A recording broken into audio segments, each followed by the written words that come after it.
good evening and good afternoon, good morning, wherever you are watching from all across the United States. My name is Dante Harmon, and this is Dante's Harmony podcast. I am privileged to be joined today for this very special podcast that we're going to have today dealing with domestic violence. My special guest, two very special guests. Not only are they entrepreneurs, but they're former, and I should say they've dealt firsthand with domestic violence in their own right. In the name of Lorrie Brinson and Valerie Williams. I am just intrigued and just happy that they are joining me today. We've worked together for some years on a whole lot of projects and doing a whole lot of things that we're going to be doing in the future. And I'm pumped and excited. How y'all doing, first of all? Doing great. Great, doing great. Great That's to awesome. be here. Yes. It's good to see you all. It's good for you all to be here. I'm glad you're here. I'm glad we're having this conversation. And before we even get started, I just want everyone to know how serious we are taking this whole message on domestic violence. We have as a ticker on the bottom of the screen the National Domestic Violence Hotline at 1-800-799-7233 SAFE. Again, that's 1-800-799-7233 SAFE. Now, disclaimer, we are not doctors.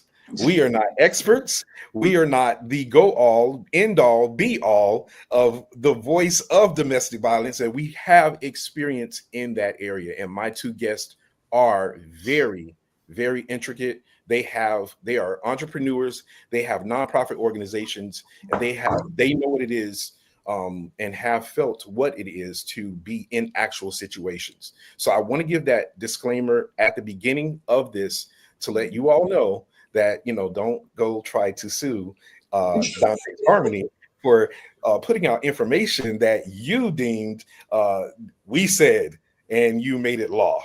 That's not what we're here for. We're here to bring about awareness. So thank you for being with us. Thank you for joining us. And I just pray that whatever is said here today, you will be enlightened and you will get something out of what situation you know someone is in, and they can actually obtain and get help. Right. That your walk or something that happens goes out differently. And for those of you all that are joining us on YouTube and Facebook, we're streaming live on Dante Harmon. I am Dante Harmon, or if you just type in Dante Harmon, Facebook or YouTube, you'll find me there. You'll see us live streaming there. Like and share this post. We want to bring about awareness. And I see Ashley Lattimore. Good evening and happy to be listening in. We're happy that you are here. So when you join in, make sure you tell us where you're from. Let us know that you're sharing and you're liking the information. And if you have any questions, feel free to put it in the chat. We want to address those as they come. So Val, Lorrie, Yes. Yes. we could start in so many places, but we're going to talk specifically about forms of manipulation on today. And I know we can just in the news, we know that Holly Bailey, we see the Diddy trial that's happening right now, real time. Both entertainers, both in the entertainment business. Currently, I'm working on my master's degree in business entertainment, and how ironic that these, and there are more. There are more. I know this probably, not being brought up, or we're not talking about it real time right now, but there are more things that are happening. These things that are going on right now. Can we just talk about this for a second? It's a lot to process. Yeah, it is. And I think sometimes the attention is brought to it when it's a celebrity or somebody that's well known, but it's happening every day. Yeah. Every 9 seconds there's a victim. So it's happening every day. And it's just that I think we need to, just like we're doing today, bring more attention to it, bring more awareness to it, talk about it. It's happening at a younger age. I have Love Smart, my organization, which we deal with young people, young, 11, 12, that are getting in relationships, not understanding them. And so the abuse is starting at an early age. Wow. And so it's just the awareness, it's the things that they don't know when you talk to them. And it's like, what are we doing? I do understand social media, and there's just so much out there for us, but we are really dropping the ball, because it's just, when you're in it and you see it and you work with it, my mind is just blown. In the college level, how we pack our children up to send them to college, and that's just a breeding ground. It is just a breeding ground. And so, because they're going unprepared, we fix them up, for their dorms and everything, but we don't prepare them. Hey, if somebody comes in your life, this is how you protect yourself. This is how you set boundaries to take care of you and protect you. Mm-hmm. This is manipulation. This is love bombing, the things we'll talk about today. We're not doing that. We're just sending them off to school, pack them up, get your degree, and they're going to meet someone, right? Right. Absolutely. They're going to meet somebody. Oh yeah. And they change their whole destiny. And that's the thing. You brought up a great point, because this is a life skill. This is something that you just drew a scenario when we take our kids to college and we drop them off and we leave them. We prepare them with the toilet tissue. We prepare them with the sheets. Yes. We prepare them with the the extra snacks. And pillows. We prepare them with all these external things. Mm-hmm. But what are we instilling? That's it. Right. Wow. That's it. Right. Wow. And as you stated, it's breeding ground. It is. And these kids who have not been taught, they're not aware. They're not, they most haven't been in a serious relationship. Mm-hmm. And they don't know, and they just think the manipulation and the love bombing is love. And it's all that they function out of is feelings, not awareness, not knowledge, because I don't have the knowledge. But feelings. But I have feelings. So that's what I'm gonna go by. This makes me feel good. Just he has to love me. She loves me. He's just overprotected. No, he's not jealous. He's not this, because I have feelings, but I don't have the knowledge to know that's excessive, that's toxic, that's abusive, that's manipulation, that's intimidation. I don't have those words in my head. I don't have the knowledge, because nobody has told me. So here I am out in this big world on my own, because mom and dad dropped me off. I'm free. And I'm on my own, and I'm gonna live this college life. And I have no clue how to deal with this kind of life experience. None. And you don't have a clue. No. And I can tell you that's where my story started, was in college. Wow. Yeah, I had the 4.4, 4.5 book knowledge, smart, book smart. Right. But streets, I got an F. Yeah. Because you get in situations you really haven't been confronted with these type of decisions and I went to college as a 17-year-old. Wow. So you really hadn't been in those type situations to make those type decisions, to understand that if a guy is buying you gifts and dropping you off things all the time and sending you stuff all the time, you're thinking, oh my God, he must really like me. Right. Nobody's ever done this before. He must really like me. Yeah. And then actually take you on a date. Oh my gosh. And pay for it. What? Wow. He must really like me. He must really, really like me. But just like everything. Go ahead. You let your guard down. You let your guard down. And just like everything. Oh, go ahead. I'm sorry. you let your guard down because he must really like me. Yeah. But you don't understand the whole concept of grooming, the whole concept of, okay, but if you don't give him what he wants, this could turn south real fast. Right. Because you've never encountered those type things. Yeah. So you find a guy that is looking for his next victim, and you try to change things, or you try to say, well, I'm not ready for that yet, or I don't want to do this, or I don't want to do that. Right. Then you see the real person shows up. The representative now can take the mask off. Yeah. And the real person shows up. Yeah. And in my situation, ended up being date rape. Wow. Why? Because I wasn't ready for what he was ready for. He had taken me on a date. Wow. This was the second date. He actually paid for it. Wow. So I didn't know that's what we were doing, you know? So you find yourself in situations like that, and it can get violent quick. And when you don't know and haven't been educated on what these things look like, you can find yourself in a situation where you don't even know how to get out. In my situation, I was able to get out because the coward left. But had I been in a situation where some of these victims find themselves living with someone who has violent tendencies, Right. and then they threaten them and gaslight, which we're going to talk about, to, you know, get what they want for the moment. And you're thinking, oh, but he must love me because he got upset. Wow. Yeah. Look, Val, you wanted to say something. Yeah, I was just going to say, just like we have scammers for banks, you know, and fraud and things like that, they are professional at 17 and 18. Like they are professional manipulators. They are professional. And now I know Laura was saying he, but I'm gonna say in our teen generation, the girls are getting just as aggressive, just as manipulative, just as jealous. I mean, it's like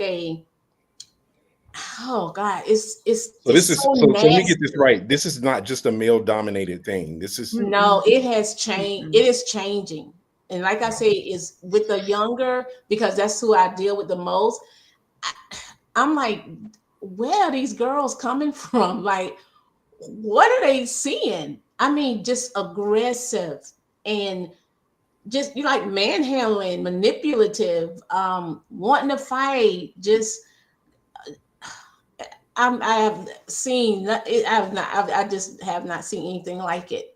There's no lady like. There's no, you know, being a young lady, and some of them it's just they so aggressive in the relationship. Like my man, and you talk about my man, and you 15, yeah, like 15 years old, and she's and just possessiveness. Like yeah, they have that's the word that came to my mind. yes, Possessive. I was looking for it. It Yes, came. yes.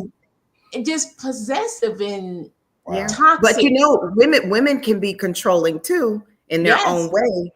You know, they're possessive as teenagers, and then when they get older and get in certain positions, they get controlling. Yeah, but that's And what they I'm can be saying. just It's as happening at they such can have a some of young the age. same, you know, Yeah. narcissistic personalities as men. It's not a gender thing, it's a power thing. Yeah. You touched on something, Lorrie, as you were talking, and for those of you all that are just joining us, we're just getting started. We're here talking about manipulation. We're here, talking about domestic violence. We're going to dive into some really, really great conversation that I think is going to be very needed and definitely a conversation starter.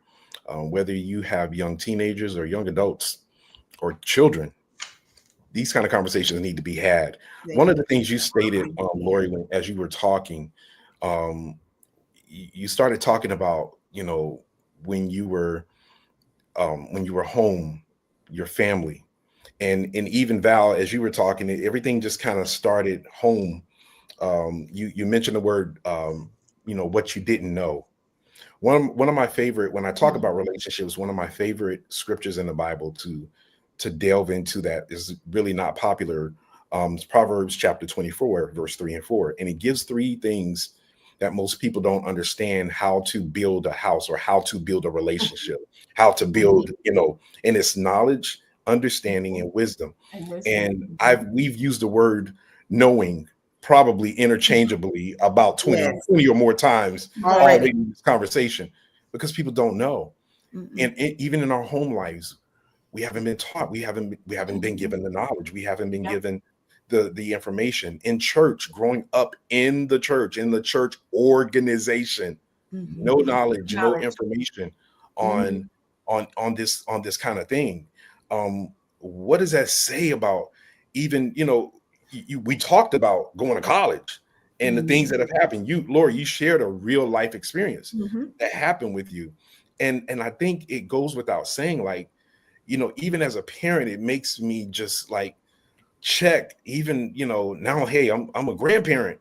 Mhm. Like, I want to make sure my granddaughters, my grandson, they're aware. Right. Let me just About- share. Let me share a little bit, Dante, on that.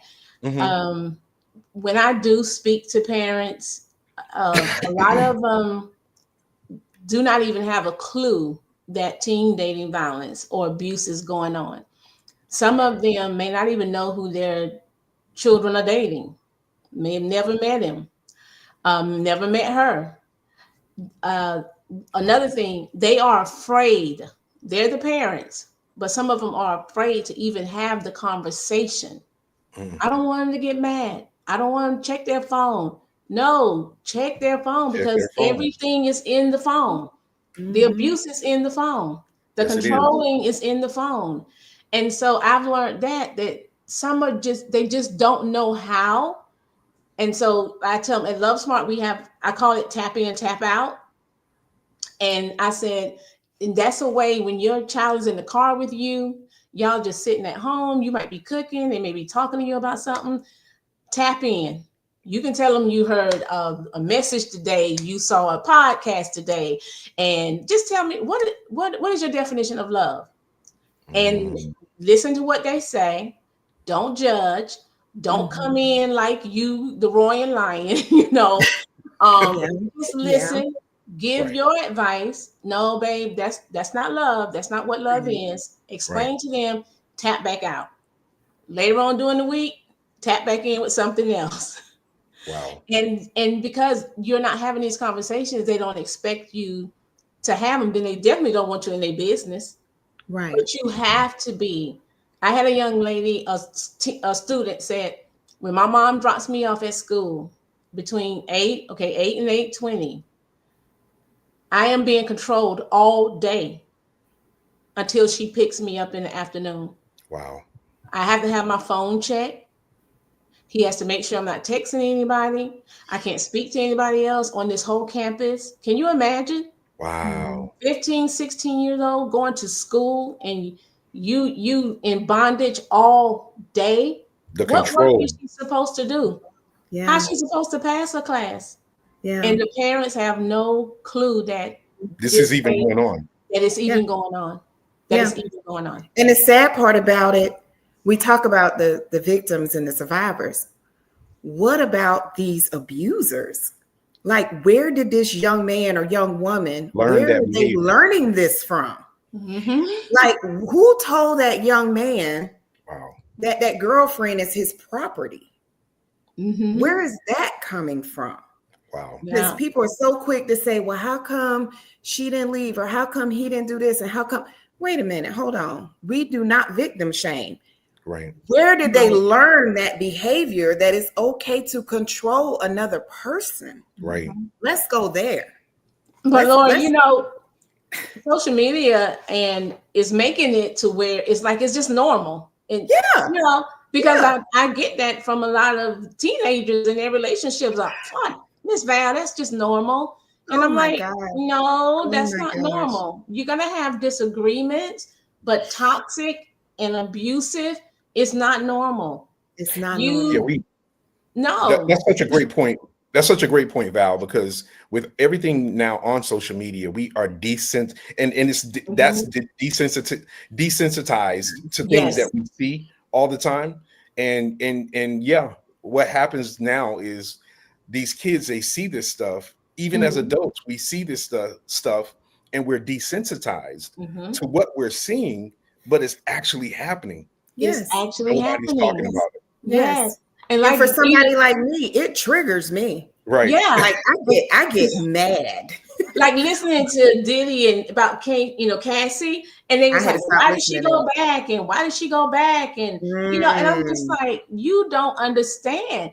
Even that now, like when I'm talking to a student, 15, 16, 17, Right. to them, that is normal. Mm. It's normal because they're searching for that love. This is the person. They don't care. This person may treat me bad, but then that person is going to love me again. It's that cycle. And they get when you get caught up in that cycle, I've heard them tell me, I just want to be a good girlfriend. You getting beat up every week is not being a good girlfriend. But in her mind, she's thinking, I want to be a good girlfriend. So even though he beat me this week I'm gonna do everything I can. And that's when I thought about Cassie in that situation, because I'm Yes. like, she's young. That's Yeah. all she thinks she's in love. Wow. She really thinks she's in love. And how many times have you seen people leave, come back, leave, come back, leave? Even grown people, we adults, Right. we leave out of a toxic. Next thing you know, they back together. You like, what? Yes. But Wow. it is something that happens. It becomes part It of your is. normal. It does. Yes. And that whole, I just want to be a good girlfriend, that goes to one of our topics with gaslighting. Yes. You have someone who's abusive, whether it's a male or female, and they convince you that they abuse you, whether it was emotionally, whether it was physically, whether it was verbal, whatever it is, Yes. because of something you said or you did. Come on, sis. Yes. And you believe it because in your mind, you're like, oh my gosh, did I say that? Did I do that? I triggered you. I made you do that. I'm so sorry. So you're apologizing to your abuser for your reaction to their abuse. Wow. That's gaslighting. That's Wow. gaslighting. And it happens all the time. And a lot of people don't realize that's what it is. But this person is a master manipulator. Yes. And they manipulate you to the point that you feel like, I can't do that again. You've done the wrong. Yes. You've done the wrong. Yeah. And they'll even say things like, well, if you wouldn't have moved that cup, if you wouldn't have, it's all on you. If you wouldn't have said, if you wouldn't have made that face, yes, yes. or that they pushed you, and then they'll be like, I didn't push you. And then you going like, okay, maybe I did trip. See, but you know that they pushed you.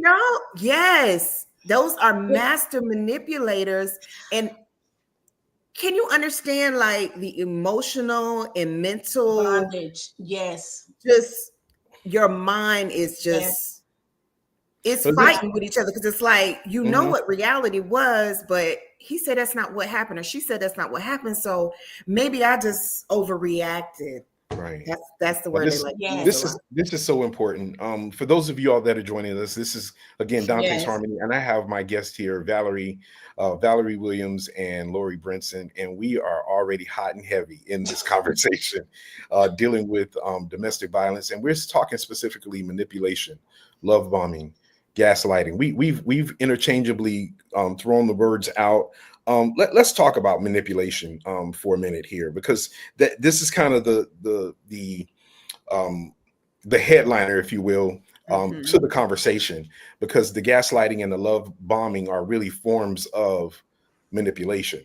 So when we talk about manipulation, how would a person know? Let's just give it its basic form that they're being manipulated or manipulative. Yeah. I can give you an example. Okay. This is an example that happens very often, whether it's a female or a male, it really doesn't matter. So I'm a female and I need to go to work. So my boyfriend, spouse, live-in, fiance, whatever says, I'll take you to work. I'll take you to work. I'll drop you off. Okay, so they take me to work. Next day, hey, why don't you just let me start taking you to work? I'll take you to work. If you need something for lunch, I'll bring you some lunch. Okay, so my man take me to work every day. He brings me my lunch. He picks me up every day. Every day he has your car and he's out and about doing whatever, but he knows where you are every day. Why? Yeah. Because he takes you to work every day. He picks you up every day. So we've already started a cycle of control. I know And where you are. He knows where you are. He knows what time you're getting off. Why? Because he's picking you up. Do you know where he is? No. Why? Because he has your car. Okay. Wow. So the one day that you decide, you know what, I need my car today because I got to go to training. What would you need your car for? All of a sudden, You got somewhere to go? Yeah. You got So the somewhere to go? representative gone. Now the real man finna show up. That's manipulation. Because then it'll be like, it's a problem for you to want your car. Now it's a problem. Yes. Yeah. Do you have somewhere to go? You got to take somebody to lunch. You meeting somebody or something? You ain't been needing your car. So now you feel bad for asking for your car. Right.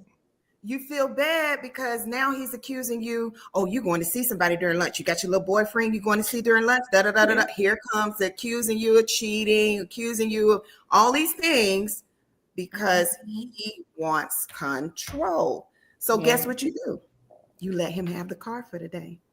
Wow. Yeah. Because why? You don't want to argue. You don't want to mess up your good thing because he takes you to work. He picks you up. So rather than, well, fine. If you won't let me have a car today, I don't need it now that you can figure out it. Da, da, da, da. Now we got an argument. Manipulation. Now you apologizing for asking for your car because he just gaslights you to believe that you were wrong for asking to drive your own car. Wow. Now, I know this happens because I've seen it happen. Yeah. I've had friends that have dealt with this, and they come into work looking horrible because they just had an argument in the parking lot over their own car. Yes. Now, that was a simplistic example. So what I'm hearing is you're controlling somebody's thoughts, right? Their emotions. And then you go into the actions through deception. Yes. Right? Yes. You know, now you're exploiting, you're using unfair tactics. You got the car.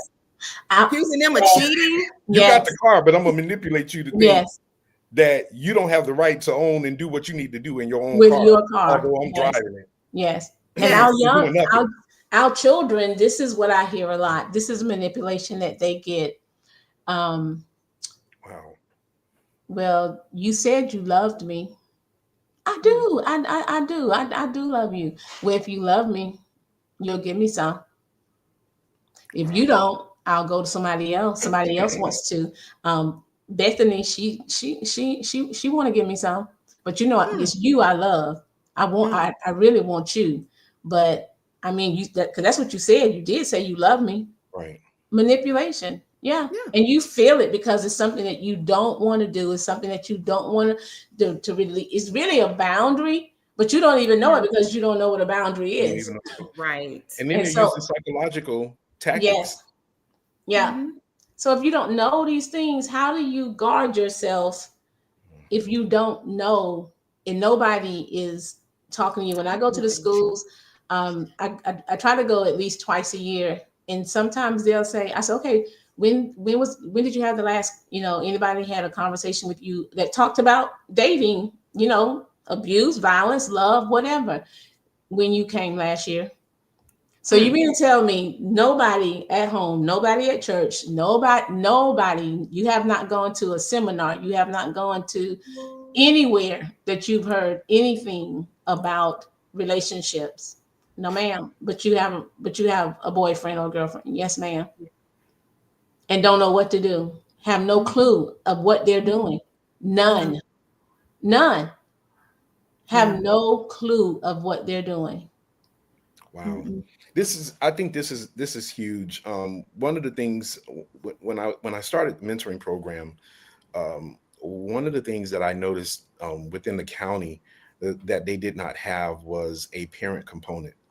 And I thought, how are we changing the lives of these kids that we're working with, right? Middle school, high school kids. And we're doing all these programs. We have all these efforts. We're teaching them manners. We're teaching them proper decorum. We're teaching them how to eat formally, right? At the table. All these things, and even life, relational and relationship skills. But we're sending them home. And at that time, I told my director, I said, listen, I understand, what the program is and what it is, and it works, But here's something that I want to take the lead on, and it's developing a parent component. That following year, we started a parent component of the mentoring program. Why?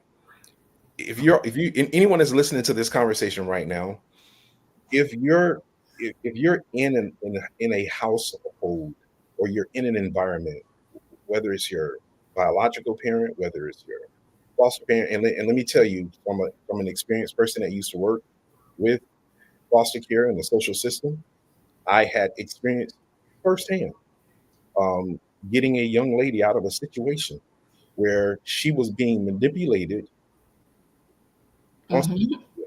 Number one tool. And the number one tool, because she thought somebody was trying to be her friend and looking out for her in her house. The mother and the grandmother there. And she waited until they were gone, snuck out of the basement of the house to go meet this person right in front of her house, but somewhere in between. And long story short of it, she found herself drugged up. She was blessed because the person left after they drugged her. Well, she had enough sense to pick up the phone and call, and they were able to trace where she was and get her back to safety. That's not everyone's testimony. No. No. But I use that to say how our home life and the parent component of the mentoring program was so important, because we have parents that don't have a clue. Disconnected. They're disconnected. They don't know. And and watch this. It's okay not to know, but it's not okay to just stay there in the not knowing. Right. You know better. Right. Yeah. When you know better, you do better. There are moments that we come to a place of not knowing, and it's like, okay, you don't know something, that now let's see what you're getting ready to do since you don't know. And we wanted to have that option available. And what I saw that following year was enlightenment, change. Okay. I saw parents reaching out to other parents. I saw parents talking about our program. We didn't have to have a marketing team. They created it. Good. Because what we were giving them was so, because here was my approach. And I'm going somewhere with this. My approach to doing this was, let's just ask them what they need. Right? So we ask them what they need. They give us what they need. Okay, boom. How are we going to launch the program? Give them everything that they said they needed, because we already surveyed them. Right. Their ticket into coming into the program with the parents. So whenever we had any of our workshops, the workshops were tailored around everything they said. We had one where we talked about their sons. They said, my son, he's so angry. He's angry all the time. I'll have that too. We bought a psychologist in, and here's the funny thing: he didn't talk about anger. Right. He didn't. He went the whole time, and when he got almost to the end, before he started taking the questions and answers, he gave them so much information, and he was dropping so much knowledge. He said, "Do y'all realize I have not said anything about anger?" He says, "Because these kids don't understand what it is." Right. Y'all do. They don't. They don't. And when he did that, you heard a hush in the room and an awe in the room, that they were just in amazement. And I knew then, okay, this is working. This is working. Because this is information, and this is something that they need. Right. But going back into what we're talking about, this is why information and knowledge is so important. Yeah. Because a lot of the things that we're talking about is based on knowledge, stuff that people really don't know. And there are things that sometimes we're not thinking about. You know, when was the last time we sought help to teach our kids or to teach somebody about building a relationship? Right. But this is my thing too. I just think sometimes we can go all, and I have nothing against proms. I went and, you know, I had a wonderful time too. But we'll go all in on stuff. I know where you're going, Val. I know all in. And but then we can have a workshop for teen healthy relationships, and we won't show up. We won't try to. I will offer. Any parents want to get their daughters together and we can do a workshop, or any parents interested, you don't hear anything. And sometimes I think we just, our attention and focus is on so many other things. And I'm saying to myself, but do you understand that these young people are dying because of these relationships? Like, right. Come back home after the prom. Dying. Right. Yeah, some of them don't make it back home. Don't make it back home. She's sending them off with their abuser. Equipped. Yes, who they're with. Yes. And sometimes they don't come back home. No. It's just like, come on, like, I don't know if y'all saw this. He wasn't a quarterback. He was I think he was at Southern University, but he was getting ready to go into the NFL portal. His name was Quartavius Davis, I think.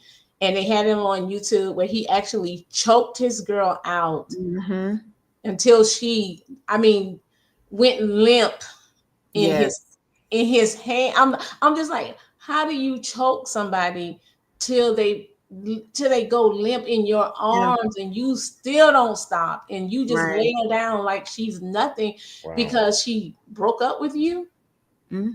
Like, but I just did a flyer. And I'm promising y'all, I'm sending it to every coach in every school that I can find because something's wrong. Something's wrong. These guys or girls, whoever it is, to be that aggressive and that abusive, like what? Something's off. Something's going on up here, and people are ignoring it. Oh, he just got a bad temper. No. That's not a bad temper. That's not somebody like the guy that bust Halle Bailey in the face, broke her too. Come on, he was having a bad day. Come on. Wow. You can have a bad day. You spilled your coffee on your blouse. That's a bad day. Wow. But to go and bust somebody face, come on, that's like we say, if nobody's teaching. A young man told me the other day, he said, one of my students, he said, I thought the only thing I could do with my hands was to fight. That's all I thought.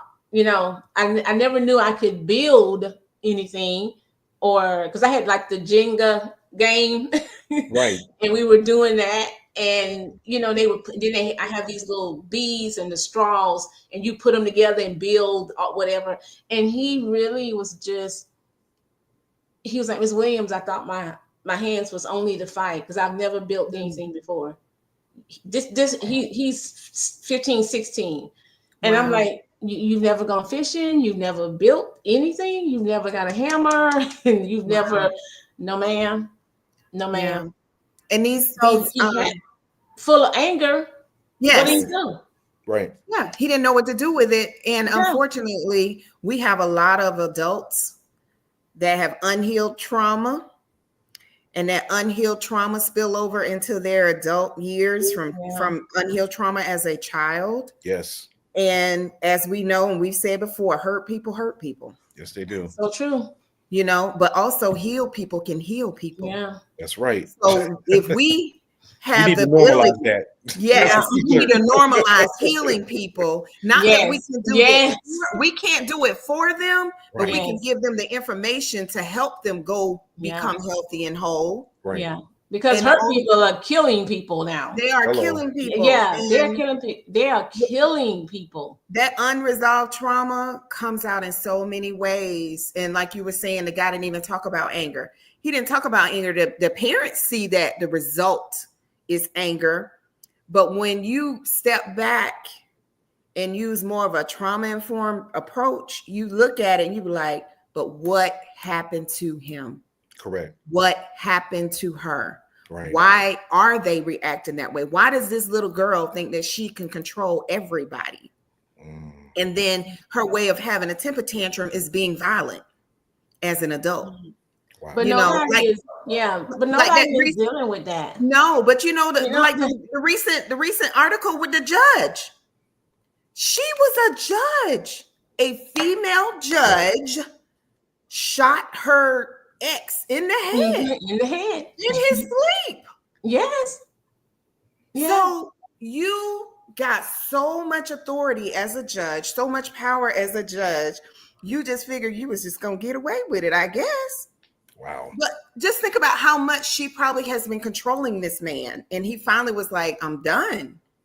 But my thing is, I don't get let people go. I'm like, how do we get there? Like, you can't make anybody love you. No. You can't change anybody. And if somebody decides, look, this is not working for me, like that's their right to say, okay, this is not working for me.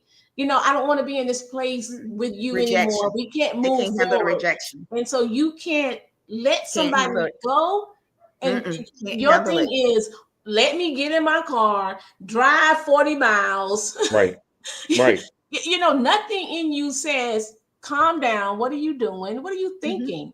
You know, and you go to the house, you kill your children, you kill the, I don't understand. It's just like, what is wrong? You know that the number one killer of African-American women ages 16 to 34 is intimate partner violence. Wow. From 16 to 34, that's the number one killer of African-American women, Black women, ages 16 to 34, not cancer, not heart attacks, not strokes, not all this other stuff, intimate, being killed by a partner.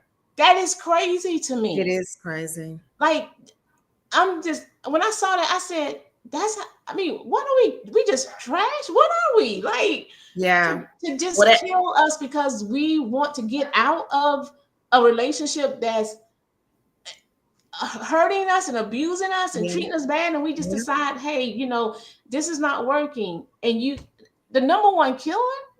And that goes back to, why do people not leave? Why do they stay? Why do they stay? Right. First of all, the mental and emotional abuse that they're already dealing with. Yeah. And then the threats of, I'm going to kill you if you leave. Yeah. So there's that. And then people be so quick, like all the victim shaming with Cassie and the victim shaming I've seen with other survivors. You know, well, why did she stay and why she keep going back, or why would he let her do that and stuff like that? And it's like, y'all using all the wrong language because you don't understand. Yeah. Stop it. I'm telling you right now. Fear is something. The victim shaming, because we have to call the thing a thing. Yeah. You know, I think one of the biggest things, and to even go into your question or your answer as we're forming the question, but it's kind of rhetorical because we do have solutions that we're going to talk about. But one of the things is, most people don't acknowledge the reality of what they're in. They're in denial. they're in denial of where they are and what they're in. And that's their survival mechanism. Denial is the survival mechanism. So one of the things that what I see is that they don't, when I'm in denial about something, I don't want to talk about the reality of that thing. So that's one of the reasons why a lot of people stay in unhealthy situations and they have a hard time leaving, because they're normalizing, is what I like to call, they're normalizing dysfunction. I always say they're chasing the fantasy. That's what I always say. They're chasing the fairy tale. That's what they're doing. Instead of coming on over and accepting what is, accepting reality is like, if I They'll just change. if I just do a little bit better, if I They'll just don't do change. this the They'll next change. time, if I just love him more, if I just Mhm. love her more, if I just give her the money, if I just, because they're chasing the fairy tale. Mhm. They're chasing the person that they met in the very beginning. Right. And you'll never see that person.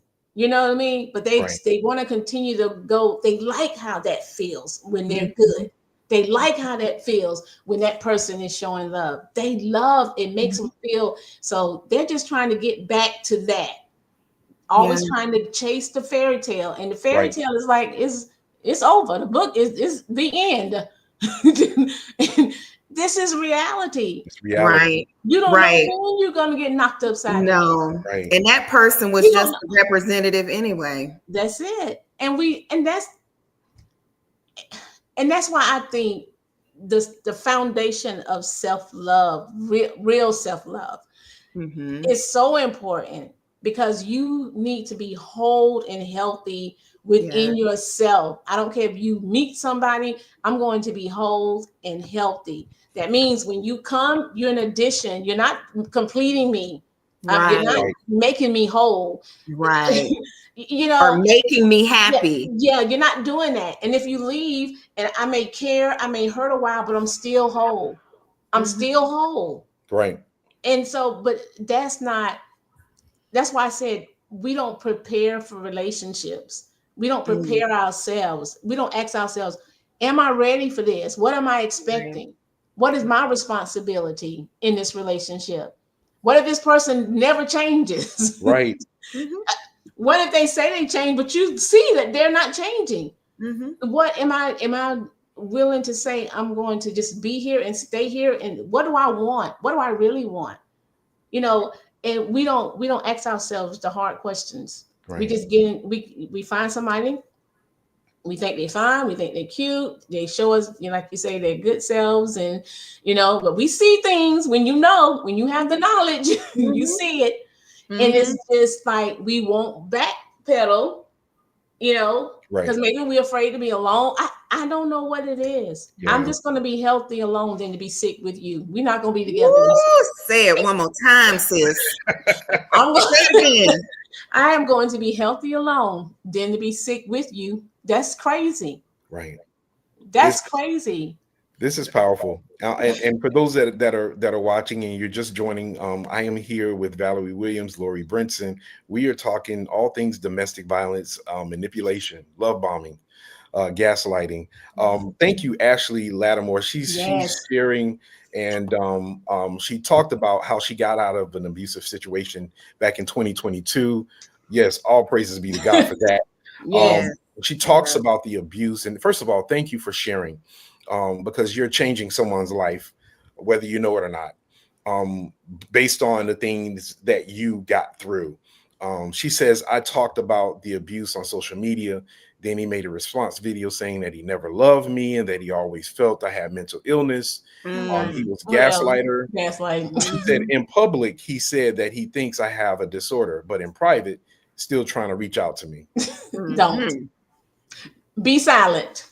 Right. Silence speaks volumes. Silence is a response. Silence is a response. Come on. Silence is a response. Thank you, Ashley, because this is helping somebody. Yes. This is helping. Your story is helping somebody. I know we're going to talk more about love bombing and gaslighting, but I did put in the chat as Val was talking, she's talking about what we need to say, and we need self-love. And I just want to put a plug in. I have an Affirm It Now album that I just put out in February, and go check it out. I put the link there. Listen, just go listen to it. Make it a part of your morning thing to do. It's less than 20 minutes of just solid affirmations, and one of them deals with self-love. Yes. What are we telling ourselves? What are we affirming to ourselves? What are we how you dictate your day is how your day is going to go. Exactly. And sometimes it's what we're saying to ourselves that allows our day to go left. Right. Just that quick. Right. Because of how we start and what we're saying to ourselves. Yeah. And when you say you're not worthy, when you act like you're not worthy, when you declare you're not worthy, watch this. Unworthiness shows up. Yes. Absolutely. Yes. Absolutely. And one of the things I love working with Love Smart and Val, and I know it was a divine partnership because one of the reasons I started Victor Over Violence was because of the resources and things I found out about after I had gone through my abuse, and found out about all these different organizations and other nonprofits that help survivors and victims of domestic violence.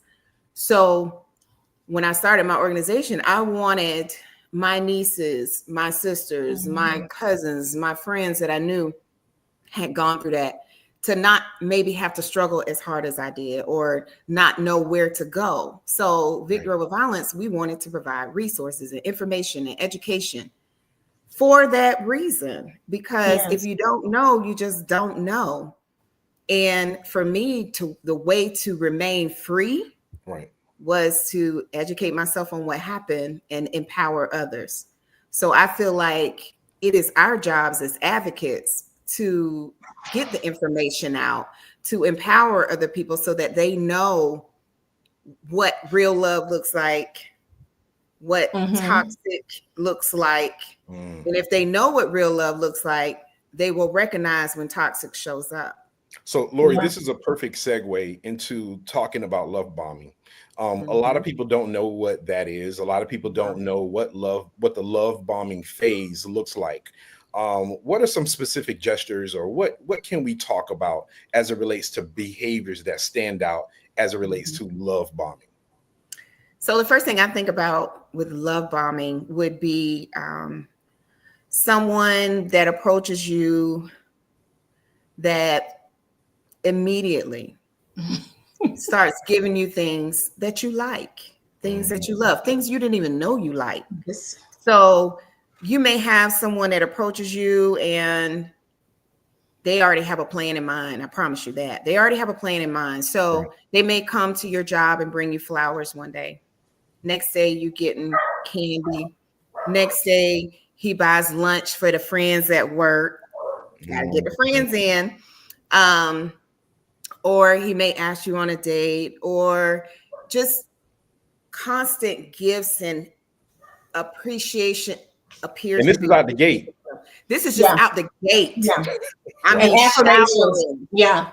Showering. Yes. That's why it's called bombing. Showering, but it doesn't appear that way. Don't get me wrong. Girl, when it I don't met appear that way. You the prettiest thing. Oh my God, I've been waiting to you all my life.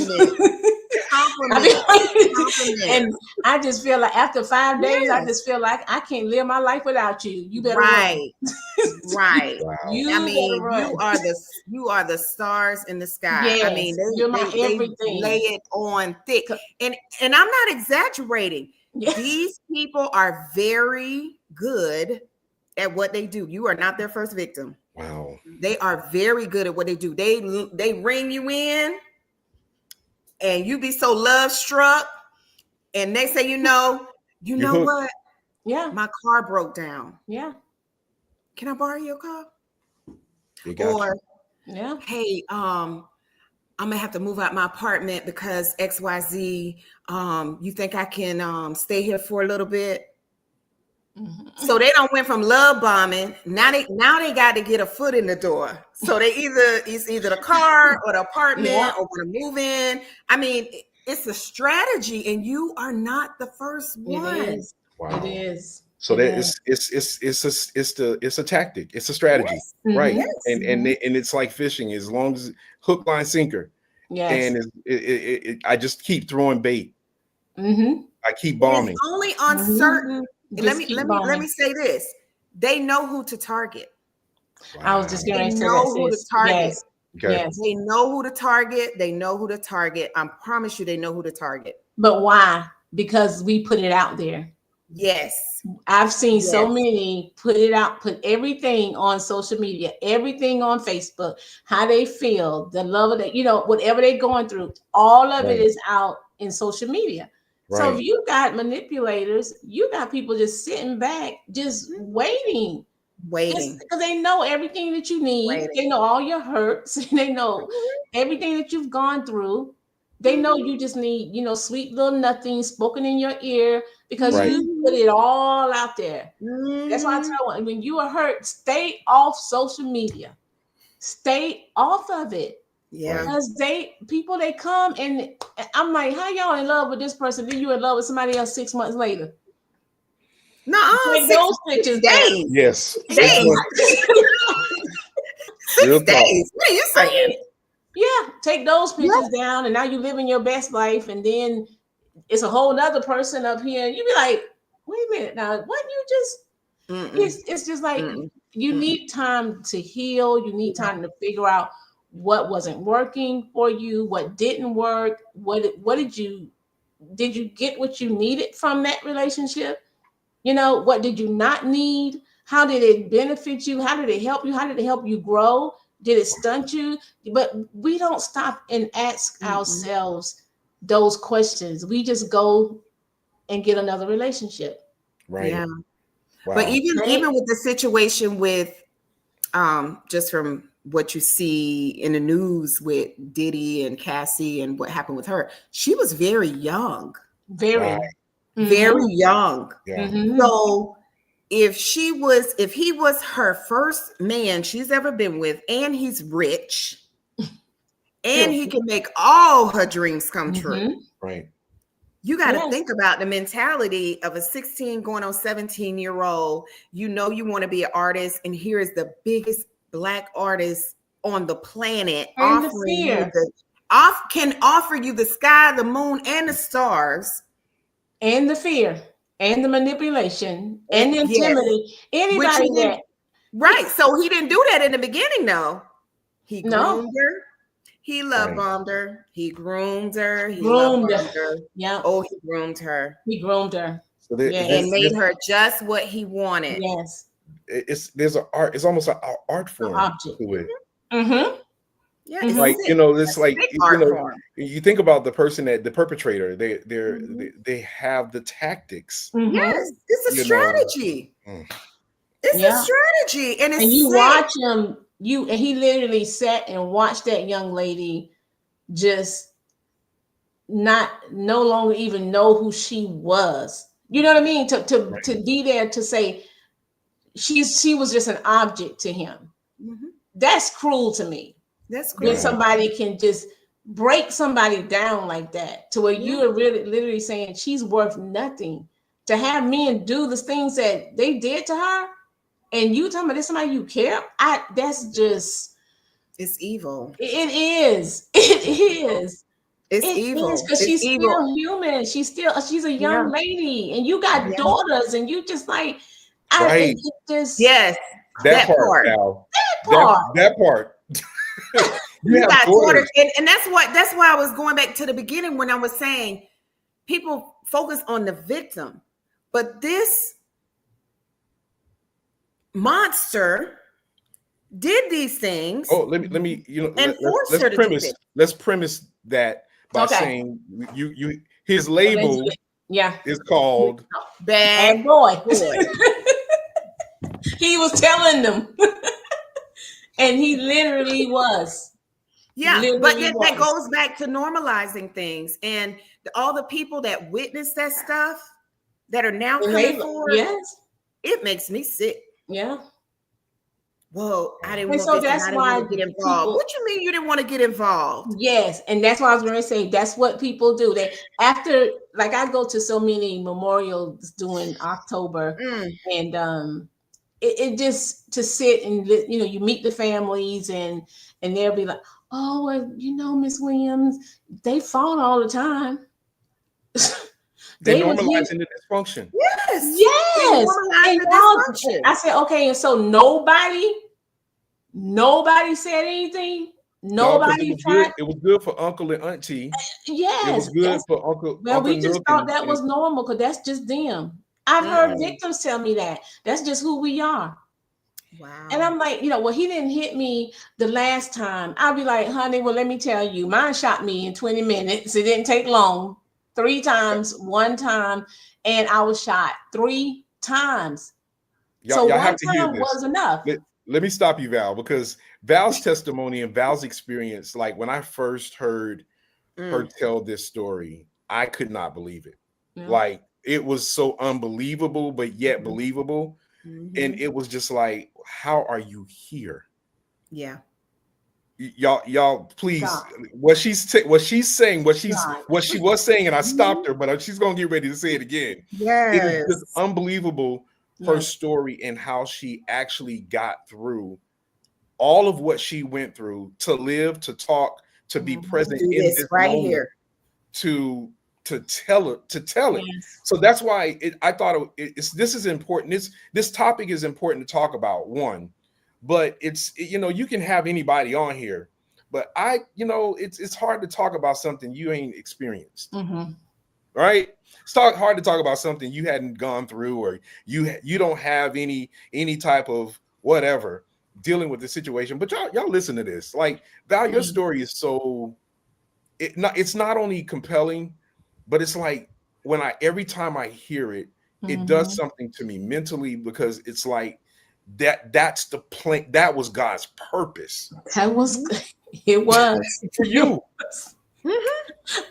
Literally. I'm sorry to stop. But I just had to say that. It was so she could be here right now. What we do. I'm gonna be honest, bro. I was like, Lord, you could have called me a different way. Right. I can see. But I think it really was to defy that myth to that abuse and toxic. They have to be ongoing, because a lot of people think it has to happen more than one time. So when my ex-husband, when I went home, he shot me in 20 minutes, and I was shot through the head. It went in here, went all the way through, came out over here. I was shot with a .38 Smith & Wesson, and it also went in my arm. I was shot twice in my right arm, and one of the bullets went in, broke my collarbone, and came out my spine. And I had no surgery, no stitches or anything. I didn't even know I was shot in the head, and that was nobody but God. A .38 should have tore up every bone in my face. Right. And I just, and this is the thing, I went to the hospital and I stayed in there for 3 days just for observation. And I left, went to my mom's in 3 days. I ended up losing my home, lost everything, lost the use of my arm for about almost 2 years. And it was just me and my 2 children. And so a couple of days, I ended up seeing the paper with the write-up in it about what happened. And let me tell y'all, when I was reading it, my mouth was, my jaw had locked, being shot up here. It did something to my jaw. And so I'm reading it, and it said domestic violence. And oh my God, y'all, I was like, oh, they gonna take that out of there. I'm like, because I didn't want nobody to think he had been beating me. We was married for 8.5 years. And that's all I could think about was, they got to change this, because I'm not a domestic violence victim.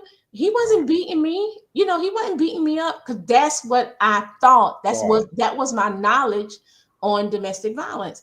And I ended up getting an advocate, and she came to the house, and we were talking, and I was telling her, because I'm going on, y'all, about this domestic violence victim stuff. And she just looked at me and she said, "You are." And I said, "Well, that was the first day he hit me. He hit me in the face before he shot me." And so she said, "But isn't one time too many?" Hello. Mm-hmm. And I was just like, yeah, because look what happened. Right. Yeah. The one time. The one time. And so after I, of course, got better and I knew God saved me for a purpose, that's what kept ringing in my spirit, that's a message that I have to deliver. That one time is one time too many. Because everybody's not going to get that miracle. Everybody's not going to get that power of God like that, to allow a bullet to go through your head. And that's when I really understood God saved me for a purpose, that he made death behave so that I could do what I'm doing today. Right. Yes. And so, and that's why, I love the connections, and I mean, the people I've met. I wouldn't have met y'all. Hello. Right. Hello. Like right. I wouldn't have. Right. Yeah. And so there's purpose, and I don't want anybody to go, and I didn't have to go to a shelter, but I'm gonna tell you, those 20 minutes, I had to go to therapy. I had to do everything that a battered woman had to go through mentally, emotionally, Right. because it was still domestic violence. Yes. But I never spent a day in the shelter, but it didn't matter. I still Yeah. had to obstacle after it. It changed my whole entire Yes. life. Wow. Yes.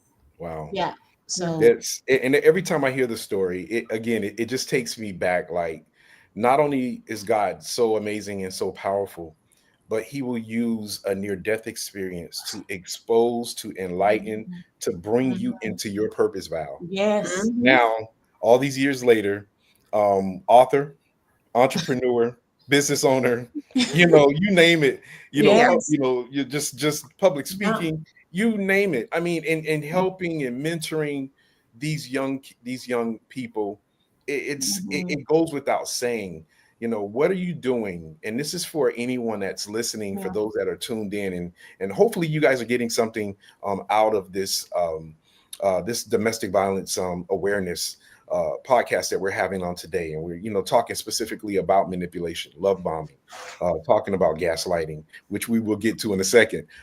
But walking away with something that will just change your life, that will Mhm. alter your next move. This is why this is so important. A Mhm. lot Yeah. of us are taken for granted the things that you went through something so that you can help somebody else. You Mhm. Right. know, Lorrie, your situation is a little different, and as we go into gaslighting and talking about that, uh, Yeah. you know, Right. you again, you were we were PK kids. We grew up in church, but we Mhm. we we went to these places and we were just we were green. We didn't know Green, what green is the grass. Green is the grass. But listen, we could run a church service though. Listen, come on, and that was And it, preach. and that was it. That was about it. Oh and, God. and we find ourselves in situations, Yeah. and again, this is why we do what we do, because we want to bring awareness to this Right. kind of thing. Right. So, as we start talking about gaslighting and what that is, you delve into your situation as well, because your book, oh my goodness. Mm. If you all, and I'm gonna make sure that the links are in the comments for both. As a matter of fact, Val, while I'm talking to Lorrie, go ahead and put your information Okay. in the chat so that we can make sure that they know how to follow you both, and get information to them, and how to connect, because their information and the stories that they tell and the things that they're doing, you want to be connected to these two, let me tell you. But Lorrie, your book, my goodness, free. Free. Come on. And Free. as we talk about this, enlighten someone that is dealing with something that is similar to what you went through, because they don't know So how to get out. no, they don't know how to get out. And even though a lot of people do today, you can be free. You can get out. Mhm. There are resources. There are people that will help you. There are different things that you can do to prepare to leave. Leaving is the most dangerous time. This is true. Yep. Leaving is when your life can be threatened. Your children's lives can be threatened, Yeah. but you still can be free. There are ways, and there's resources out there. But I wrote my book specifically to help you not only get free physically, but emotionally, mentally, breaking that cycle. Um, my situation was 2 years and 8 days to be exact, and I was married to a Mhm. preacher Mm, right out of college. wow. And a lot of his tactics were more of the mental, emotional. And when I started questioning different things he would say to me, he got physical. Mm, And we got into different altercations, and it just wasn't good. One thing about me, I did not grow up in domestic violence. I did not grow up in a physically violent home. My parents did not fight in front of me. My parents did not have physical altercations in front of us.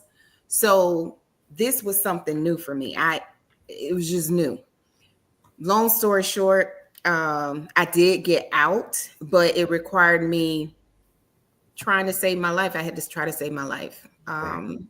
There were times where he tried to kill me. There was a time specifically where he smothered me on my own couch with a pillow off the cushion, off the bed, off the couch, smothered me down into the couch, tried to make me stop breathing, tried to suffocate me. And it was nothing but the grace of God that gave me the strength to push him off me and into a coffee table. Wow. And I ran for my life, and I got in my car, and I wanted to kill him. He came outside, and I promise it was nothing but the grace of God that I did not hit him and kill him with my car. It was nothing but the grace of God, because God had a bigger purpose for me. That's all I can think, is he had a bigger purpose for me, because I wanted to take him out. And I say all that because even though you may leave a situation and you're out of it physically, the emotional and the mental abuse that occurs when you're in those situations does not just go away. It doesn't, but you can be free. Yeah. You can get therapy. You can go to counseling. You can connect with other groups. You can get in a DV, domestic violence group. You can connect with an advocate. For me, it took Jesus and a therapist. Hello. Because I was angry. I was angry because I was lied to. He had his representative meet me. His representative dated me. His representative went to church with me. His representative got up and preached and spoke in tongues and ran revivals. Wow. But that was not the person who was at the house. But I still was able to get out. And once I got out physically, there were things I had to do over the years to really get free. So even though these people we see in the news media that are going through things and they're celebrities, they got a whole nother level of stress and shame and embarrassment. There's a lot of shame and embarrassment that goes with victims. Yeah. I was shamed. I was embarrassed. That's why it took 20 years to write my book. Literally 20 years to write my book, because I was shamed. I was embarrassed. How did I let this happen? Get free. So the last thing victims need for you to do is blame them for being abused, because they're already feeling bad enough.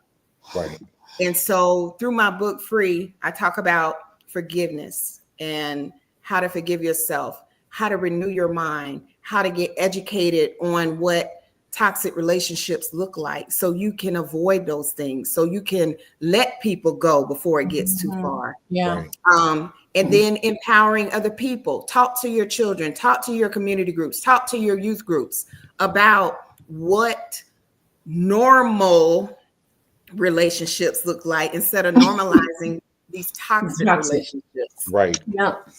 It's not okay to call people out their name. It's not okay to talk to people the way you wouldn't want to be talked to. I mean, we can go back to the basics of the golden rule. Treat people the way you want to be treated. That's right. Period. Yes. I mean, and that goes without saying. I think there is a I don't know. It's almost unspoken that rule doesn't exist, but we know it exists. we know that it's real, and it should be something that we normalize. But you all have heard these two stories, and what amazing stories that they have, and this is why we deem it important to talk about these things and bring awareness, because this is real life. We see it on the news, and sometimes the news can be one of the most depressing things that we watch, which is why I try not to watch it. Most times I'm getting it delivered in my feed, my Instagram and Facebook feed, so I don't have to go to my local agency. Well, there's nothing in the local agencies. I told you guys about the lady that recently, and this is a form of gaslighting. Here's a good example. This recently here in Hillsborough County, a lady's I don't know if it was her ex-boyfriend or ex-husband. He tracked her on her car. He put a tracking device on her car. He went to her house. He found her He put her in her trunk of her car, locked the trunk, Wow. and drove around with her in the car. When they finally found him, they locked him up. They got her out the car. Now, mind you, here it's 100+ degrees. Feels like 104, 110 every day. Right. She's in the trunk of the car. The car. By the time his first appearance happened, that man had done gaslight that woman so bad. She went and told the judge, Honor, he is the provider for our family. He's the sole provider. He's a good present father. And I would like to not press charges. And it happens all the time. I am sure he had already gotten to her. Yes. He said, what are you thinking? What are you thinking? What about this? And what about who's going to take care of this? And you're not working and all this stuff, and made her think, oh my gosh, I would be so wrong to put my child's father in jail. And I've heard that one so many times. Yes. Wow. So you're going to let him kill you versus putting him in jail. Right. And that goes back to the mentality. It's you are not thinking straight when you have been mentally and emotionally abused. Yeah. And why would someone think it was okay to lock someone else in a car, in the trunk of her own car? Yeah. What is going on? That's why they have to have they self-love armor on, and it has to be hard. You have to be, because if someone comes and says you're worthless, no, I'm not.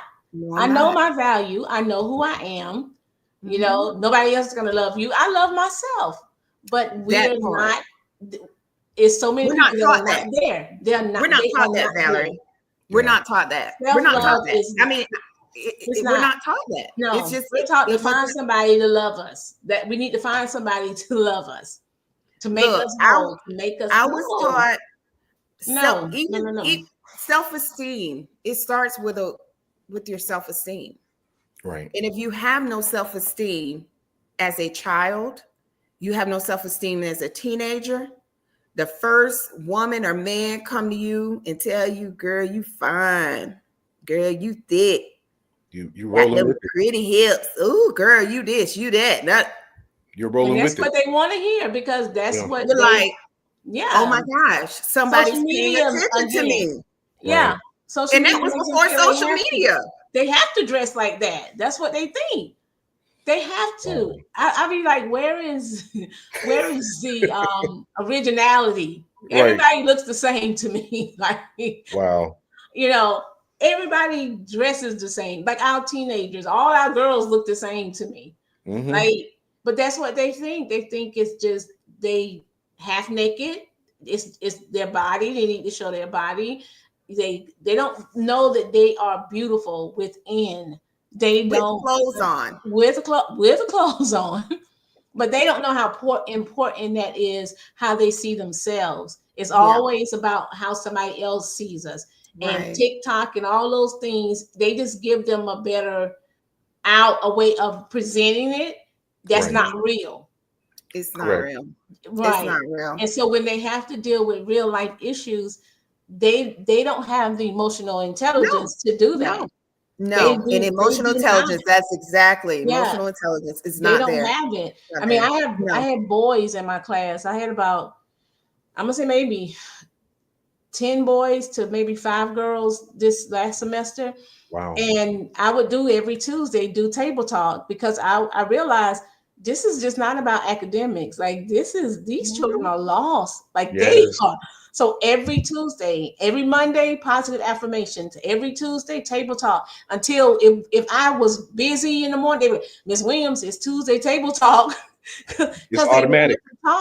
And then when I would talk to them about relationships, the boys had so many questions. Yes. They had so many questions. And I'm like, nobody's talking to y'all. Nobody. We don't get this anywhere else. And so they're telling the truth. These kids are telling the truth. Yes, that I have all this stuff that I'm carrying, but I'm coming to school for 6 hours talking about work, but I'm carrying all this stuff and I don't know what to do with it. I don't know how to put it down. I don't know. Nobody's talking to me about it. Nobody's even asking me, how was your day today? I mean, I heard stuff that I was just like, wow. I started putting it on Facebook because I'm just like, I need to bring awareness that our children are, carrying such a heavy load and they don't know anything about life at all. It's the things that come out. All. And what you're doing is so powerful, but it's the things that come out of these conversations. Yes. You said something that I've come to realize too is I notice in these conversations, the boys ask a lot of questions. A lot. Where their counterparts, the girls, is different. Mm-hmm. I'm telling y'all this through experience. Yes. I get a whole different gamut when it comes to the girls and the boys. Yeah. And it's not to stereotype, not to depict. Right. This is what's happening. And there has to be awareness in these situations because these kids don't know. They don't. And then I had my annual King Me Summit, and the last two have been awesome. Like this year we only had 4 boys from my hometown. And I had a good bit of kings came from Orlando. I had a sports commentator. I had this pro football, basketball player that they didn't know was coming. I mean, it was just 4 boys from my hometown. And I'm just like, you know what? I don't understand. You say your child doesn't have anybody. There's no mentors. It's a gym full of men here today for your 4. That's what we got. And I was just like, and I was disappointed at first. And I said, but you know what? I have to continue to do my assignment. It's real. I have to continue to do my assignment. It's very real. And be encouraged, Val, because I know how it feels. I know how it feels firsthand because when we were doing these, we had a summit, we had these life lessons. And initially, when things got kicked off, it was the same thing, and no one showed up. Mm-hmm. And it was, and that's the frustrating thing for me was, and that's one of the other reasons why I wanted to start the parent component, because a lot of these kids, transportation is the issue. They can't just get there because they don't drive. Right. So we had to really think about those things. And once we put certain things into play, we started to see better turnout. We started to see a difference in what was going on. But what amazes me is, I'll talk about it because I don't care. Call me, FaceTime, hit me up on my podcast. You all are spend $1,000, $2,000 for your son and daughter to participate in football. Yeah. Yes. Cheerleading. Hey. And I'm gonna say it. Yes. Some of y'all don't know how to play football, and some of y'all don't know how to cheerlead. But as a parent, you'll pay the money. Yeah. You'll spend the money. You'll go recruit for the money, just so your child is involved. Right. Yeah. External stuff. Yes. Right. They and it's so bad now that they're giving the kids awards for nothing. I'm gonna just award you for doing nothing. For showing up. For showing up. Here you go. Yeah. And that's a dysfunction. Yes, we're doing a disservice to our kids. It is. And I go back to what you said, Val, and even you, Lord, and the things that we do. When it's time to instill something in you, nothing. For free. We'll feed the parents. We'll feed anybody y'all bring with you. Yes, for free. Just come. Yes. And this is what your children are dealing with. And these are the issues that they're dealing with. I'm not doing it just to be doing it. I'm doing it because I've gotten information. I've collected I know that this is what they need. This is what they're asking for. Absolutely. And because this is what they're dealing with. After basketball, they still dealing with that little Goodness. girl. Hello. As soon as they come off that court, and they don't know how to regulate their emotions. But Right. the basketball game is more important. The basketball game happens. Until something happens, then they know your number. They know how to reach out to you. They know how to find you on Facebook. Yep. Parents. And the bad part about it with even the athletes, some of the athletes I actually feel sorry for, because some of these women are crazy, like really crazy. Talking about aggressive middle schoolers, you get these cleat, what they call them, cleat chasers. They are. It's a whole situation. They are crazy. They will stalk these men. And if they in high school and they look like they might get a scholarship, you got parents that will push their girls to go up to these guys and try to lock them in before they leave for school. It's a whole, I mean. But I can't say this.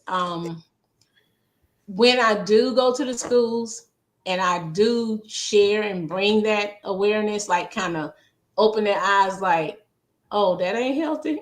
You know, when I do that, they have more questions. They really want to know. And so that's when I realized that's the problem. We're not taking time to deal with them. Right. Because then they were like, oh, well, I didn't know that was abuse. Yes, that's abuse. Yeah. And so they want to know, but we don't have that time for them. Like I started a parent portal on Facebook, Love Smart Parent Portal on Facebook some years ago. I stopped because there was no responses, no anything. And I would just put information out. But now I just send them to Instagram, Love Smart on there. If they have any questions or whatever. But I did a parent Love Smart portal and just would put information for parents. This is how you have a conversation. This is how you start one. This is some questions you can ask. You know, this is the help line. This is whatever, you know. And so, because your child wants to know, and they do. I get a great response from them. Once I put it out there, they'll stand in line. They'll wait because it's in their mind like, I didn't know I could die from this. I didn't know this could be fatal. I didn't know. I just thought that's what we do. No, now you know that that's not healthy. That's toxic. So I got a question for both of you, and maybe someone in the chat can answer too. So how young is too young to be sharing your location with your boyfriend and girlfriend? You're about to fall out this chair. How young is too? I mean, because my son couldn't do it until he graduated and got out my house. First of all, how young is too young? Because I don't even share location. I'm grown. So let's start with how old do you have to be? And this is in conjunction to your question. These phones aren't cheap. And to put these phones in the hands of kids, I remember growing up. Let me bring context to this. We ain't had no phone. we were called latchkey kids. Y'all remember that term? Yes. We had to be responsible for a key around your neck to get in the house. Now we're putting $800, $700, $600 phones into 3-4 year olds, 5-year-olds hands. And I just that we have to bring, if we're going to do things like this, we have to bring awareness all the way around. You know, I know the day we're living in, and I know the times that we're living in, but there's certain things that we just have to be made aware of, because everybody is not benefiting from having a device. Yeah, we have to parent. That's what I mean. My children are grown, but we watch have this. to parent. As soon as somebody takes this, and you thinking they sharing their location, your 5, 6-year-old, 7-year-old, 11-year-old teenage daughter or son is sharing their location, but somebody takes it, they drop it, they lose it. Yeah. Other kids are stealing them. Yeah. Okay, they're sharing location. Yeah. Yes. And then And they're you sharing think them they're in, where they're supposed to yeah, be. they're sharing them in relationships. And Hello. this is what they tell me. Because he's not supposed to be at nobody else's house, and he's not supposed to be there at the school, and she's not. I'm like, do your parent know where you are? Are you sharing locations with your parent? I can see if y'all go out and then you leave and say, I'm just gonna share location until I get home, to make sure I made it. But then my location is going off. But I've seen fights, I've heard of fights because of the location. This is the number one tool for our teens is the phone, because I don't have to be with you. I can keep track of you. One young man had his girl FaceTime him while she was at dinner with her parents to prove she was at dinner with her parents. She was at dinner with her parents. I had another one that had 3,000 texts in a month, over 3,000 texts in a month. And she said he just, because he cares about me, he just worries about me so much. And the They text don't was, really see where what it are is. you? Didn't you see me just text you? Why didn't you text me back? Why is it taking you so long? Text after text after text after text, 3,000 in a month. And she thought he just cares about me. He loves me. Number one tool. Number one. And parents don't, I said, get in the phone. Your child is being controlled. Just go in the phone. Check. There are apps now for parents to even have associations within the family, groups. The providers are even putting tools within in AT&T, and all these different companies are making it so easy for parents to have accessibility and to do it effectively if it's used right. Right. But the problem is that most parents, and I know this for a fact. Um, I don't want to throw percentages out here because I probably will be off if I say that, but there's a large percentage of parents that are not even aware of how locations are being used, why they're being used, how they're being used. Some don't even know how to use it. They don't even know how to actually go in to look at those Right. things, those nuances, and actually make adjustments and changes or what have you. There has to be. I remember, and this was in 2013. Here we are in 2025, almost 12 years later. I remember having a workshop in 2013 at a middle school. I'm in Gwinnett County, Georgia, one of the largest school systems here in Georgia, about just social media. I asked the parents a simple question before I started my whole talk. How many of you all know what social media is or are on social media? The first question, they knew about social media, probably 97% of the room raised their hand. How many of you all are on social media and Facebook? Probably 60% raised their hand.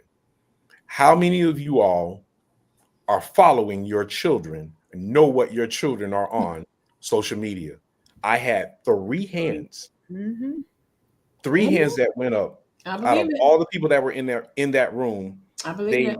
had no clue.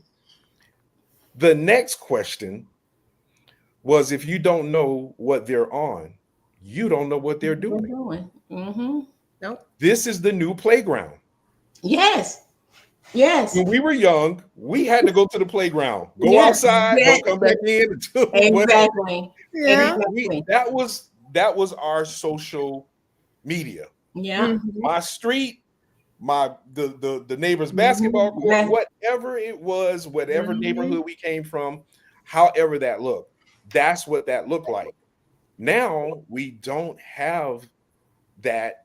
We still have those luxuries. We still have that. Well, kids can go out, but that's not what they That's do. not they want. On their phones. Yeah. They're on their phones, and what happens is now they're so in debt. And I showed examples. At that time, Snapchat was huge. right? Snapchat was huge, and I showed them.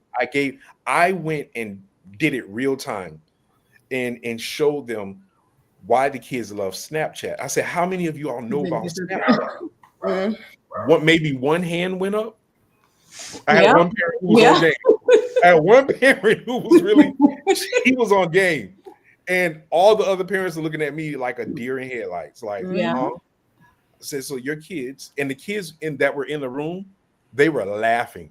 Right. They were just, because they know. I said, how many young people do I, because it was really supposed to be for adults, but we had a lot of kids in the room. I said, raise your hand if you know, and I was talking to the kids, if you know what Snapchat is. All of them laughed and raised their hand. I said, parents, this is why your kids love Snapchat. And I showed them the example of how they think they can make a chat and it disappears. It disappears. Right? Because that was the whole popularity behind it. And I said, what they don't realize is that all I can do is screenshot what they did. Yeah. So if they did something that was inappropriate, I just screenshot it. And now I can take it and send it to others. And that's how a lot of these kids got what happened. Yeah.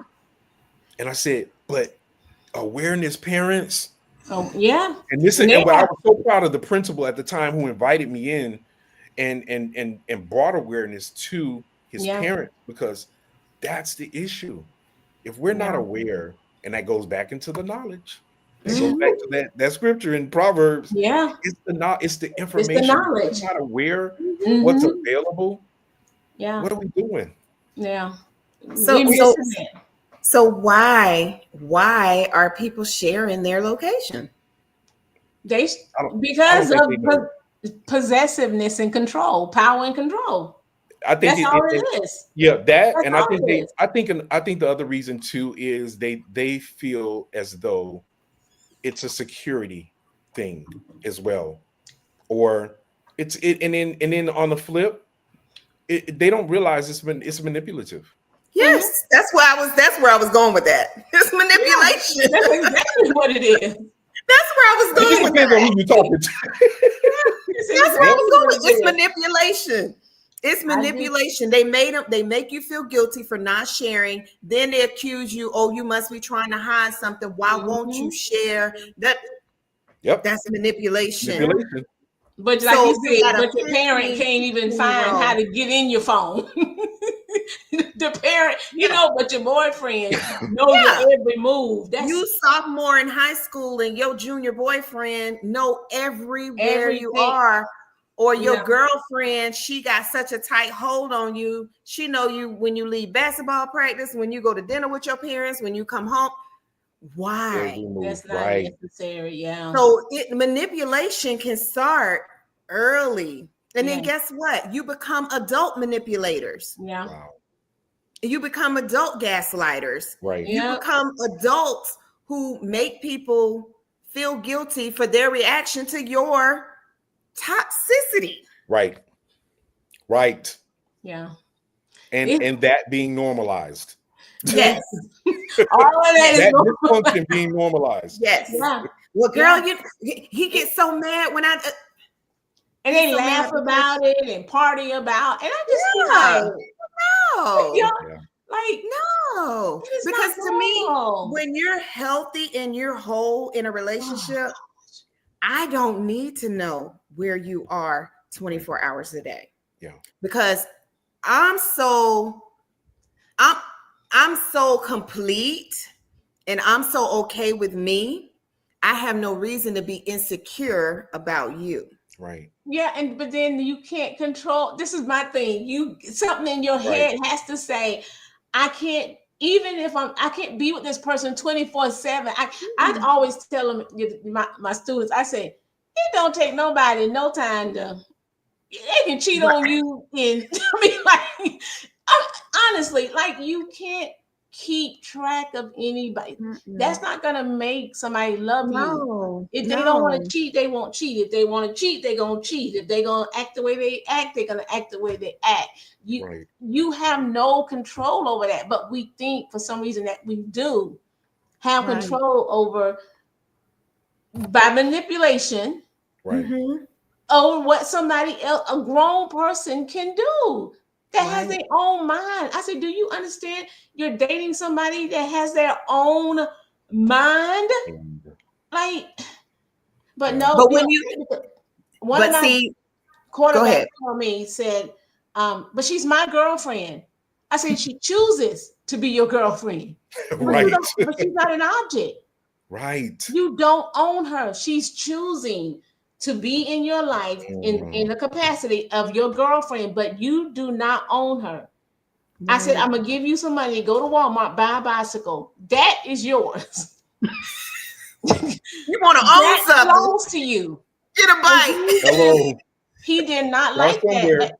He didn't like it at all. And he was just like, she better be outside every day in the parking lot. She need to be there, whether I'm there or not, standing next to the car, because if not, if she don't want to ride, I'll give it to somebody else.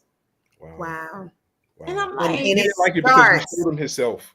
Yeah, it starts in high, and they're starting this in high school. So by the time they become adults, it's normalized. They're thinking it's normal. It's normalized. Yes. And they're not interested, not even interested in a healthy relationship. Because what is healthy? They don't know. What is what? This is what I'm saying. What is healthy? Because healthy to me is doing all these dysfunctional things I've been doing since 6, 7, 9, 11, 14. Mama was okay with it. Right. Nobody told me to stop. And that's why we're losing our children too. More and more. More and more. That's all I hear, the stories of these young people at an early age because of these relationships, killing each other. That's why we're losing so many of our they commit suicide because they just can't handle it. Yes, so many, because we just overlooking the stuff that we need to be paying attention to. We're being reactive and not proactive. We just reacting after everything happens. No, get the information. It's here.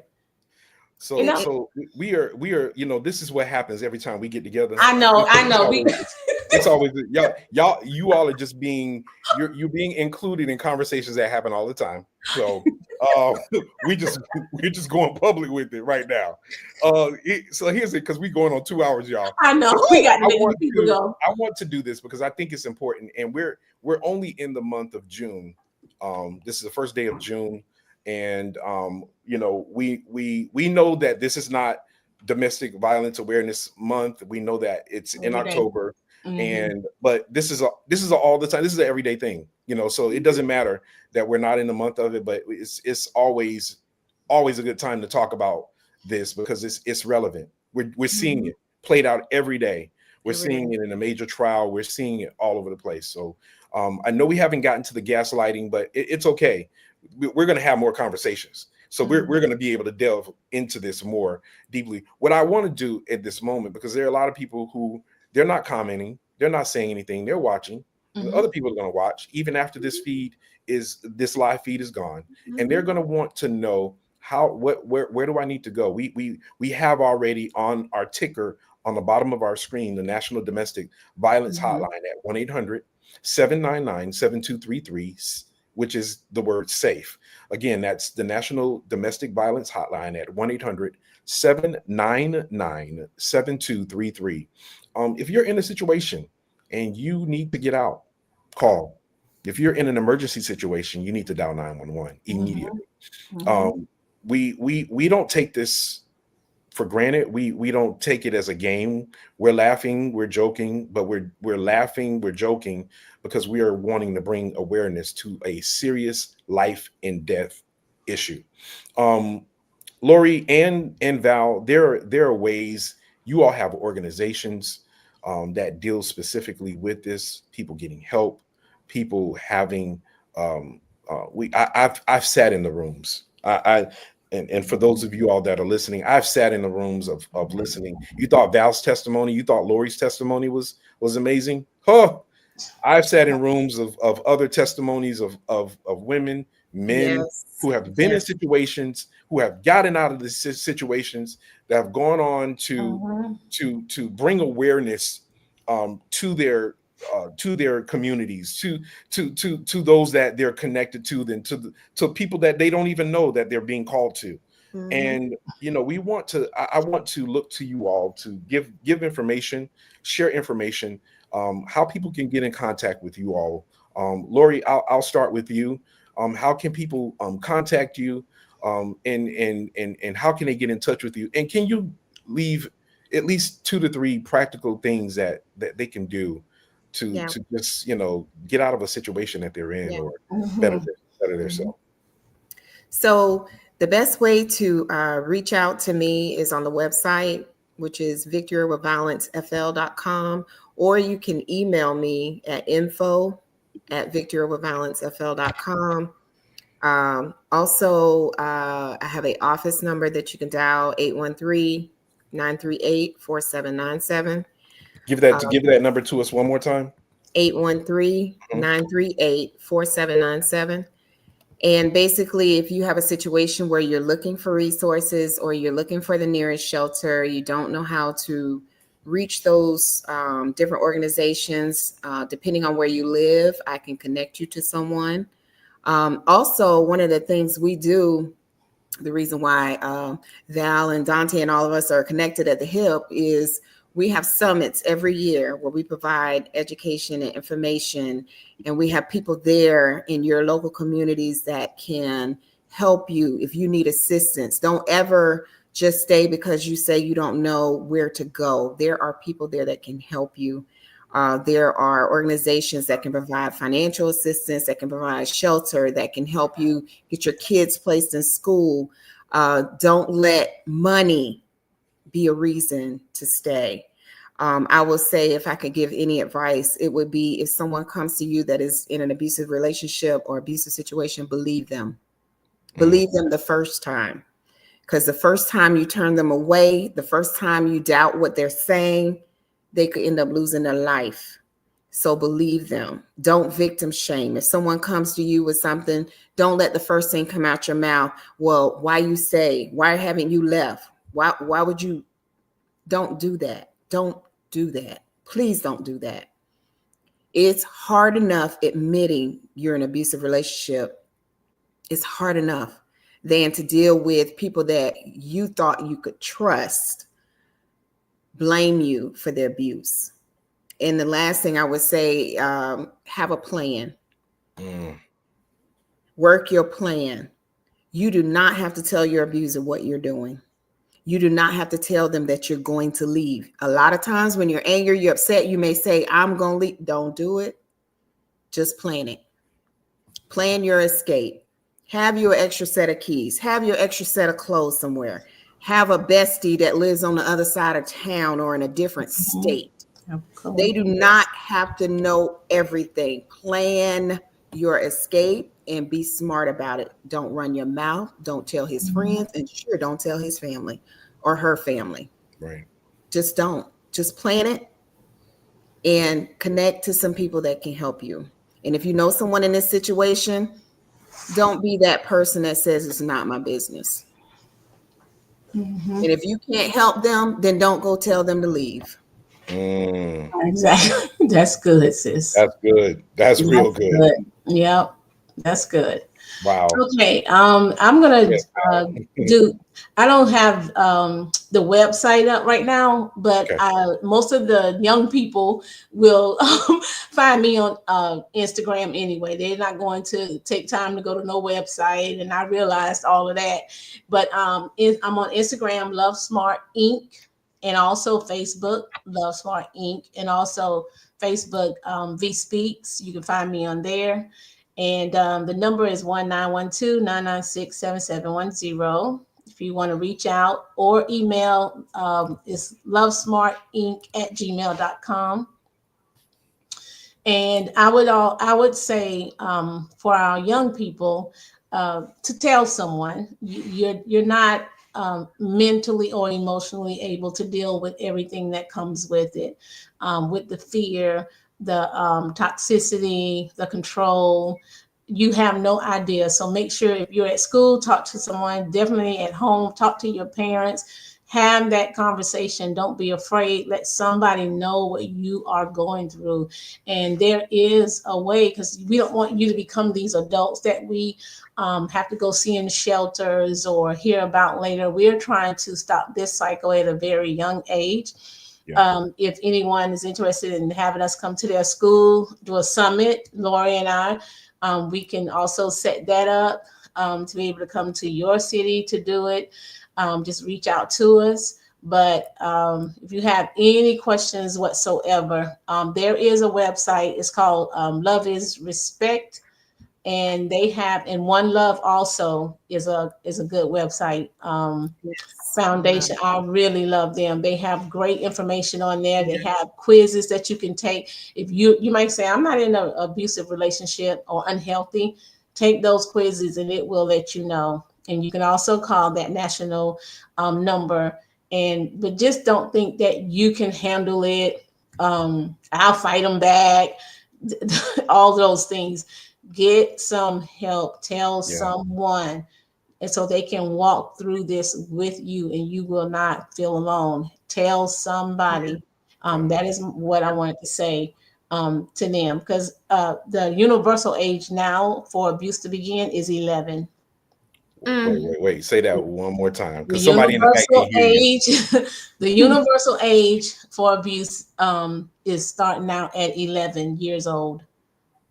Yeah. And 11 is a master number. Yeah, Wow. So we go to elementary schools. We go up. We start from 5th grade on up, because we're dealing with, that's when the letters are passed. Do you like me? Yes or no? All that kind of stuff. Yeah. And so all of that can lead into, pulling ponytails, grabbing hair. And so we have to, bring that awareness that no, that's not horse playing. That's not fun. That's not healthy, because that leads into, it is okay for them to pull on me. That means he likes me or she likes me. So we just have to, something that you don't know, something that you don't understand, find somebody to talk to. Yeah. Wow. And if I would say one more thing to our church leaders, our pastors, our elders, our bishops, archbishops, prelates, superintendents, whatever we're calling ourselves these days. No disrespect. But just telling these people who are in these relationships that are toxic to just pray about it is not okay. There is too many resources out there. There's too much help out there. And if you don't have a therapist or a psychologist or a psychiatrist that is a member of your church that will assist, you need to seek out one to help your members. Amen. The hardest thing for me was navigating all of this domestic violence and then going through a divorce, sitting in church, dying in plain sight. That was the hardest because no one saw my pain. I'm sorry, you cannot be so spiritually focused that you are no earthly good. That's right. You have to pay attention. And the worst thing you can do is put a husband and wife who are fighting in the same room and try to do counseling. That is not the way that needs to be done. And if you don't understand that, I'm not trying to be disrespectful, get some help. Right. This is good. Yep. And we'll even come do a seminar for you. Hello. We will do a seminar at your church dining room. So you can recognize your fellowship hall. Come on. That's Come right. on. At the picnic. Come How on. to recognize and respond to domestic violence. That's what we will give you. Yes. We'll travel. Hello. We'll travel. Yes. This is awesome. This is such a great segue. I think this is important too, because most of our kids now are out of school. A lot of our kids are now getting ready to start their summer. They're getting ready to start their summer months. A lot of kids are getting ready to go to college. A lot of our kids are getting ready to be promoted to the next grade, and they have time on their hands. And I pray that even as they listen to this, that there's something that strikes a chord that they hear within the conversation that we just had, because it was a wealth of information that came out of our conversation on today. And again, I can't reiterate enough. If you are, or you know someone that is in a domestic situation, don't sit there. Don't don't allow that to just fester. That's why this ticker has been at the bottom of our screen the whole time. 1-800-799-7233 is the national domestic violence hotline number. Get help. Get help. Lorrie, Val, thank you. Thank you. Dante, change the ink to INC on Okay, Love Smart. got you. Yeah. I will. I'm so sorry. Thank you Let for me your platform as Thank absolutely, always. you. Always. absolutely, Always, always. absolutely. Appreciate you. You know, the reality is that, you know, this is how we talk all the time. Yes. This is what we do all the time. And when we're together, is that it, That's it. Val? Yes. Thank you. Love Yes. Smart Inc. So Yes. you all, if you're trying to reach Val, that's her handle on all social media platforms. Yep. LOVE Smart Inc. INC. Again, look her up, follow her. Listen, you won't be disappointed. You will not be disappointed. There's so much information that we just love to share and get into. And thank you all, because you all made this just possible to even have this awesome conversation, and to be able to dive into things that most people don't want to talk about, that most churches don't want to talk about, that No. most communities don't want to delve into and have conversation behind. You No. know, this is unpopular. This is not, Yes. we're Yes. hey, we're not looking for clickbait and views, but if we can just change one life, Right. right? Right. If we Absolutely. can cause one Absolutely. situation to be altered and changed, this 2 hours was worth it. Yes. Right. It was worth Right. it, Yes. because Right. now Share. Yes. hello, And if they don't want to talk about it, let us know. We'll come talk about it. Share, that's it. share, share. That's Yes. it. Awareness is everything, and I It think is. this is why this is so important, and our passion for it, as you can see, is what it is. We're passionate, and these two ladies are very passionate about what they do. Why? Because it's in their heart, and they've lived to talk about it. They've lived to talk about it. And I don't know how to say thank you enough to you two, Val and Lorrie. Thank you. Thank Thank y'all. you, bro. Thank you. Thank you. And to those of you all that are watching this on Facebook and Instagram and wherever you are, love on yourselves. If there's something that you're not familiar with, even as it relates to relationships, go back and listen to this again. Go back and listen to something that you might have missed, or you thought you might have were aware of and just really didn't know. And if you're interested in just getting more information and following either one of these ladies, this is Lorrie's website there, victoryoverviolencefl.com. Go follow her. She has a plethora of information on her website that you can really just dive into and really get to know what she's all about and what she's doing. And again, this is Val's information. She's on all social media outlets, Love Smart Inc. Whether you're on Instagram, Facebook, TikTok, whatever, she's out there. Look her up. Yep. And these are authors. These are business owners. These are entrepreneurs, but these are also survivors. So again, you all, thank you. Overcomers. We're here almost at 2 hours, but who cares? I know. We having fun. We just getting started. Yeah. So thank you all. They only knew. If they only knew. If they only knew. Thank you all for joining us. We're going to stay by for now. Y'all stay here. And Okay. thank y'all for joining us. And go back, like and share this, and hopefully somebody will be blessed by this. Thank y'all for joining us today.